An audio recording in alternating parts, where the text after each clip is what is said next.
نبی پاک صلی اللہ تعالی علیہ وسلم نے نا انفاق کی تعریف کی، اللہ کے راستے میں خرچ کرنے کی۔ جب تک امراء مالدار لوگ خرچ نہیں کریں گے غرباء پر، مساکین پر، طلباء پر، فلاحی کاموں میں، دینی کاموں میں، جب تک وہ خرچ نہیں کریں گے تب تک معاملہ آگے نہیں بڑھے گا۔ تب تک وہ سارے منصوبہ جات جس سے کہ غریب کا بھلا ہونا تھا، جس سے دین کو مضبوط ہونا تھا، جس سے دین کی اشاعت ہونی تھی، وہ سارے منصوبے آگے نہیں بڑھیں گے۔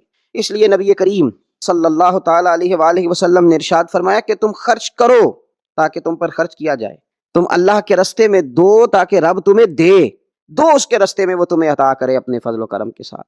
اللہ تبارک و تعالیٰ کے راستے میں جب خرچ کیا جاتا ہے تو رب راضی ہوتا ہے، پھر بندے کو اور زیادہ عطا کرتا ہے۔ آپ دیکھیے کہ اسلام نے خرچ کرنے کے بہت سارے مواقع بنائے اور فردن فردن غریب کو امیر کے ساتھ جوڑا، امیروں سے کہا کہ غرباء کا حصہ نکالو، سال کے بعد زکوٰۃ کا حکم دیا، ہر وہ شخص جو صاحب نصاب ہے وہ سال کے بعد زکوٰۃ ادا کرے۔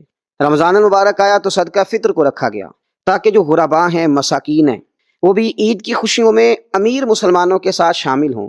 پھر جب فصل کا موقع آیا تو عشر رکھا گیا تاکہ غریب بھی تمہارے غلے میں، تمہارے اناج میں، تمہاری گندم میں، تمہارے چاول میں، تمہاری سبزی میں شریک ہو جائے۔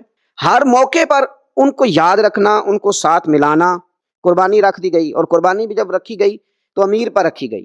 اس کا فلسفہ بھی یہی ہے کہ امیر قربانی کریں گے اور غریبوں تک اس کا گوشت پہنچائیں گے۔ میرے رسول کریم صلی اللہ تعالی علیہ وآلہ وسلم نے یہ خوبصورتی کے ساتھ ایک کو دوسرے کے ساتھ جوڑا۔ اب ہوتا کیا ہے؟ ہوتا یہ کہ انسان کو مال سے پیار ہوتا ہے، فطرتاً کمائے ہوئے مال سے محبت ہوتی ہے۔ انسان بسا اوقات یہ سمجھتا ہے کہ بڑی مشکل سے تنکا تنکا کر کے، محنت کر کے، جدوجہد کر کے میں نے یہ مال جمع کیا ہے تو اب میں دے دوں۔ ایک لمبا عرصہ تک میں نے پردیس کاٹا، مشکلات برداشت کی، اور میں نے کئی راتوں کے رت جگہ اس کام کے نام کی، اور اب آج اگر مالی طور پر میں مضبوط ہوا ہوں تو کیا میں یہ مال دے دوں؟ تو دیکھیے، اسلام ایک روحانی مذہب ہے، اس کی تعلیمات آفاقی ہیں۔ یہ ہمیں بتلاتا ہے کہ صرف فیصلہ وہ نہ کرو جو تمہاری آنکھوں سے نظر آ رہا ہے، کچھ چیزیں ایسی ہیں جو رب تمہیں اپنے فضل سے دے رہا ہے اور تمہاری ظاہری آنکھیں انہیں دیکھ نہیں رہی۔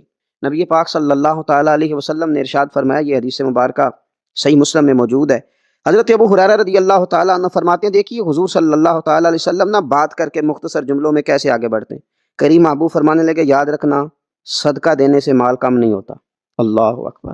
آپ کو تو میسج آ گیا بینک سے کتنے پیسے کم ہو گئے، آپ نے تو جو گن کے دراز میں رکھے تھے اس میں سے لاکھ میں سے آپ نے تو 5,000 دے دیا، تو آپ کو تو پتہ ہے وہ 95 رہ گیا ہے۔ لیکن یہ صحیح مسلم کے لفظ ہیں۔